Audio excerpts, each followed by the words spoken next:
I will take care of Chloe, so don't worry about anything else. I broke both my legs through my own carelessness and had to be hospitalized for a month. My husband was to take care of our only daughter, Chloe, during that time. However, my husband is not only extremely indecisive but also a mother's boy. How could he possibly take care of Chloe for a month when my mother-in-law and Chloe are not getting along? I did some frantic rehabilitation and was able to leave the hospital a little earlier. But at that point, everything was too late. I decided to take revenge that was more painful than what my husband and mother-in-law had done to Chloe. My name is Ava, and I am 33 years old. We have a family of 3: Christopher, who is 4 years older than me, and Chloe, who is in 1st grade. My father-in-law runs a company and my husband works for him. We met through a friend. I couldn't believe that I was going out with the next president of the company, but my husband liked me better and we soon developed a relationship. I felt that he was older and more masculine and receptive, but I realized after we were married that this was not the case. The day I met my parents-in-laws for the first time, my mother-in-law liked me very much. At the time, I did not understand why she liked me so much, but after seeing her several times, I began to understand. Ava is 4 years younger than Christopher. With this, I think she will give birth to a healthy boy who will be my heir right away. When she said that, I felt a thrill. Could it be that she was looking at me as a tool to have a child? I had a hunch. And my hunch was right.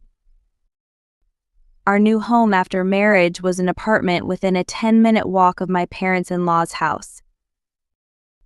My husband insisted that we live in this apartment. I would have preferred to live a little further away from my parents-in-law's house, but my husband was adamant. The reason why my husband insisted on the apartment was because he was an extreme mother's boy. My mother-in-law also spoiled him. The manly and patient figure I thought he had when we were dating was an illusion he had created in order to marry me. In reality, he was an indecisive man who couldn't even decide what color tie to wear that day.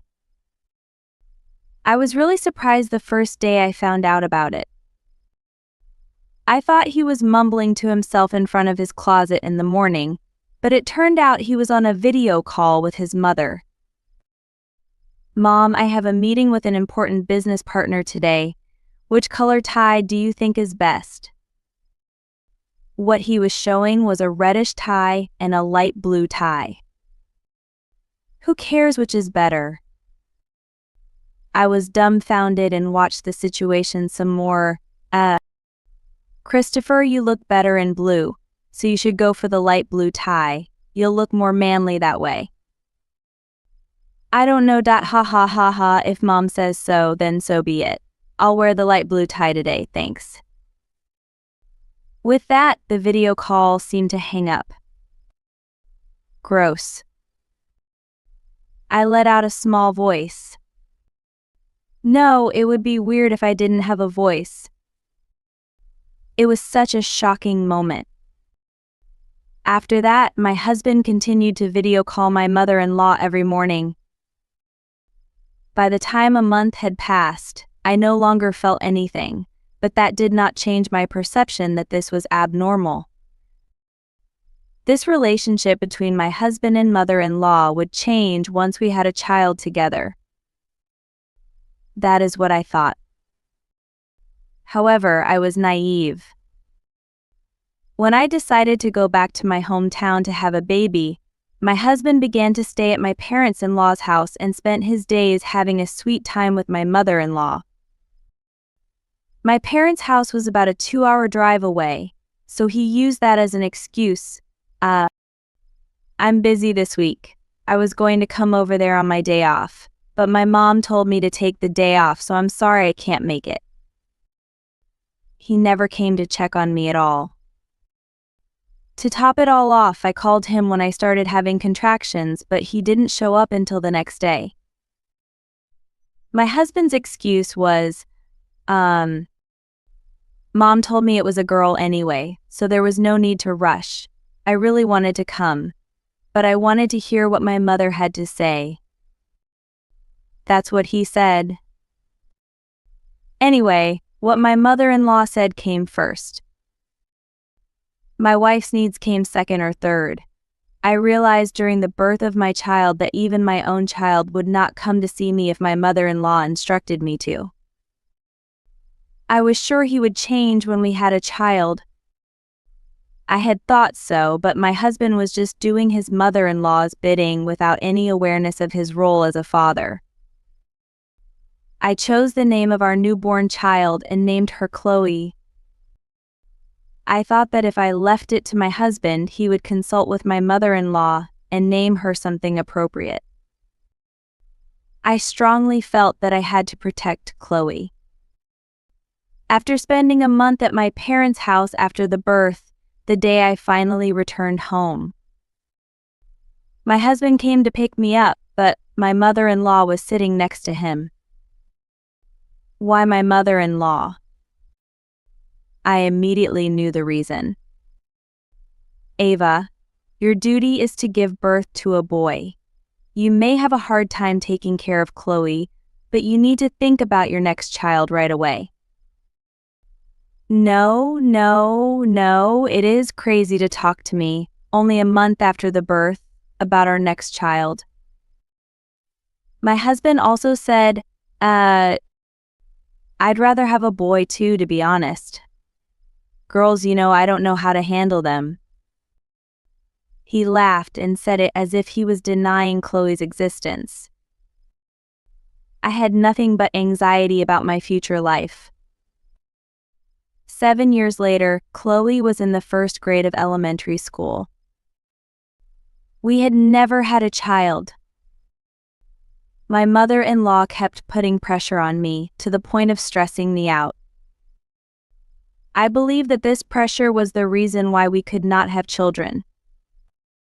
Nevertheless, I had Chloe as my emotional support. She has grown up to be a kind and lovely girl. Thinking about my future, I resumed working as a web designer, which I had been doing before my marriage, 4 years ago. Since I am an individual web designer, I didn't have any work at first. Little by little, I built up a track record, and now I am busy. One day, I had a face-to-face meeting with a client that I usually communicate with via remote meeting.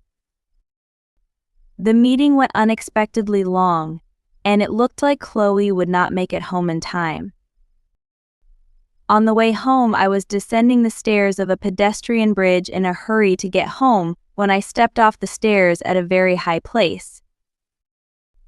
I fell to the bottom and lost consciousness. The next thing I knew, I was in a hospital bed.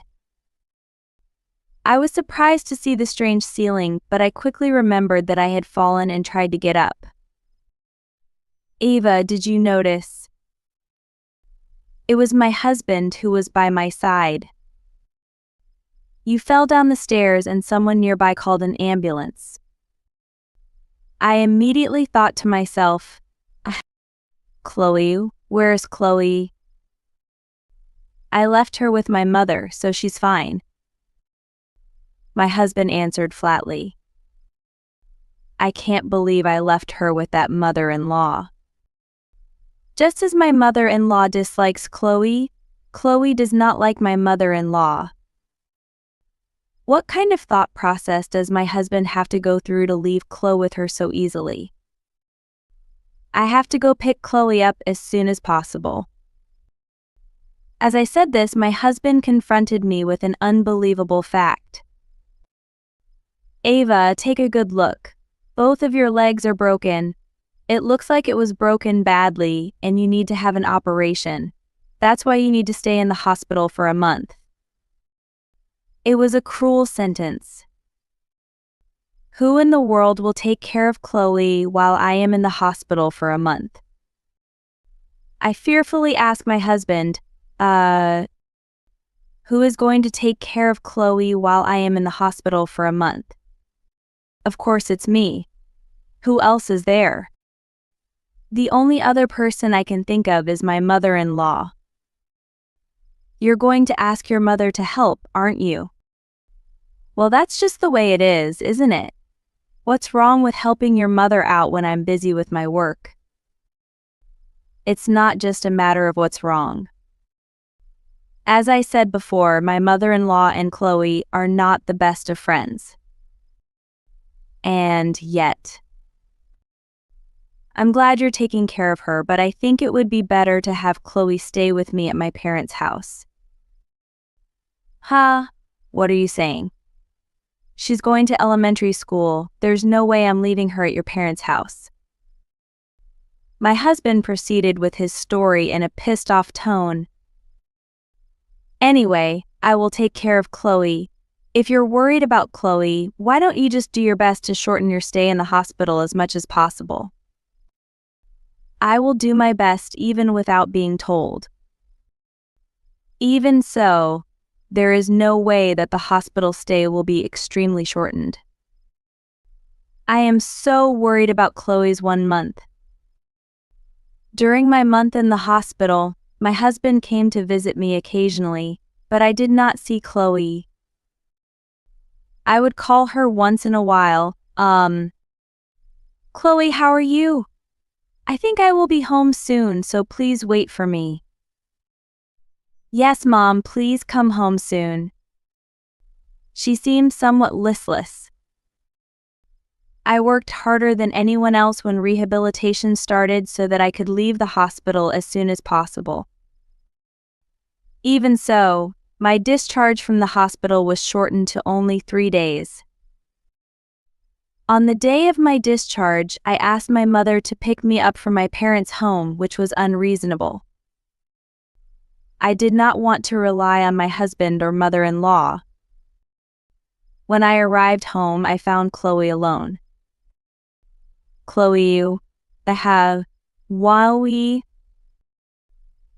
came home. I'm home. Ava was home. I pulled Chloe in my mother's hand and left the house with the bare necessities: wallet, phone, and car keys. I found myself in a hurry, so I made Chloe wear sandals, but I was barefoot. My mother drove us to the police station. As soon as we arrived at the police station, we told them what happened. Chloe had been neglected. Although she managed to attend elementary school, she did not have any clean clothes because she was not allowed to wash her clothes and had to change into new clothes whenever they got dirty. The food was also terrible. My mother-in-law used to come over to cook dinner, but she only cooked for herself and my husband. She would cook breakfast on a whim only sometimes when she was in a good mood, but she would not let Cole eat it with them, and she would put her plate under the dining room table and eat on the floor. Of course, cooking breakfast never crossed my husband's mind, and as soon as he finished preparing himself, he left the house. How could he be expected to take care of Chloe? I had nothing but anger toward my mother-in-law and my husband. At the police station, as soon as they finished listening to my story, they went to my husband and mother-in-law to talk to them. My mother and I and Chloe decided to stay at a nearby business hotel that day. The next day, Chloe told me something she hadn't told me yet. Every once in a while, my dad and a woman I don't know would come over. Chloe was told to stay in her room and not to go out. A young woman? If not, that would be his cheating on me. How much more insulting do you have to be to me and Chloe? I was told that my husband and mother-in-law were being held by the police. I still did not want to go home, so I rented a weekly apartment without telling my husband and spent my time taking Chloe to and from elementary school by myself. While Chloe was at elementary school, I went to talk to the neighbor of the apartment. The neighbor was someone who knew about the rumors in the apartment, and although I normally did not have much interaction with him, but I went to talk to him for advice. I knew that he knew that my husband was bringing a young woman into the apartment. He even said that he had secretly taken a picture of it. She opened the front door a little and took pictures from there. I got the photos in my phone. This should somehow prove the affair with Chloe's testimony and the photos. 3 days after my mother-in-law and husband were taken to the police station, I received a phone call from my father-in-law. He wanted to apologize and cooperate with me. My father-in-law was basically the type of person who would not interfere with us, but I thought he was a trustworthy person. So I decided to accept his offer. We met at a coffee shop, and as soon as we met, my father-in-law got down on his knees and apologized. Look up, father-in-law. Besides, this is a coffee shop. You're disturbing the other customers. Finally, my father-in-law looked up at me and said, I'm really sorry about what my wife and son did to Chloe. I hear it's neglect. How is Chloe doing? I take her to and from school. She is eating meals little by little. Also, there is one more thing I need to tell you about Christopher. I showed him the photo I had sent to my phone.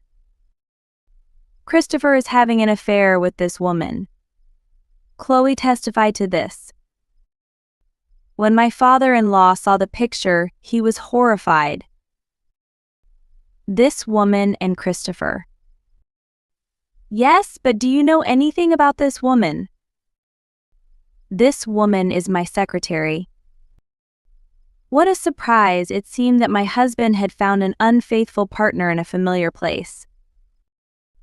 I see. Father-in-law, you said on the phone yesterday that you would help us. Do you have any idea who the lawyer is? I have no intention of forgiving my mother-in-law or Christopher. I smiled and said that.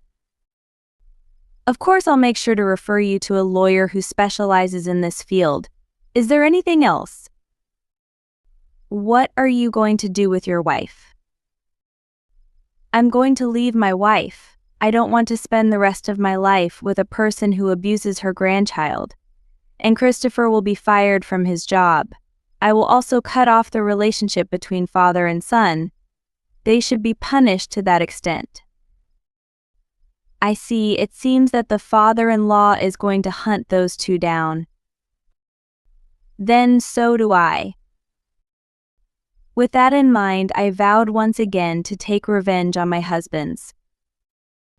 In the end, my husband and mother-in-law were sentenced to prison for abandonment of a person responsible for their protection. I heard that the prison term was short, but it must have been very hard on these two proud people. My husband and I divorced through an attorney while he was in prison, and when they were both released from prison after serving their sentences, they immediately received a hefty bill from their lawyer. Alimony to Chloe, medical treatment for her emotional trauma, expenses, and child support. And then there was the fee for cheating on me. In total, it must have been close to $10,000.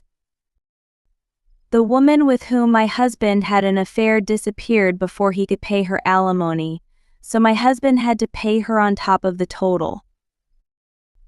My ex-husband, who was not satisfied with the situation, insisted that we go to court to fight us, but there was no lawyer to defend him, so we could not go to court, and he agreed to our demands. I thought it was a waste of time and money, even though I knew it was going to happen from the beginning. My mother-in-law also told me that her divorce from my father-in-law had been finalized. My mother-in-law is also supposed to pay alimony to Chloe. I think the amount was too lenient for my mother-in-law, who had suffered for Chloe for the past 7 years, But still, I think it was a reasonable amount of alimony considering her future life. Subsequent story. It seems that my mother-in-law and my ex-husband started living together. They had been protected by my father-in-law, but they lost that backing. They used to live in a big house, and even in an apartment of a reasonable size, but now they are renting a cheap and small room in a ramshackle apartment. The apartment barely has a unit bath, but even so, their last remaining pride must have been shredded. My ex-husband has sent his application to several companies to pay off his debts, but none of them will hire him because of his criminal record. Also, it seems that it will be very difficult for him to get another job since he was able to get by with his father's help. Even so, the deadline for repayment of the debt is coming, so he is currently doing manual labor to make some money. My mother-in-law is also in a situation where she has to work, but she seems to be trying to cling to her ex-husband to survive. We, on the other hand, have decided to move closer to my parents' house. Chloe has to change schools, but she says, "I don't care where I go as long as I'm with my mom." I was relieved to hear that she has made friends at her new school. My work is going well and we have enough money to live with Chloe. With the help of my parents, I will love and raise Chloe as much as I can.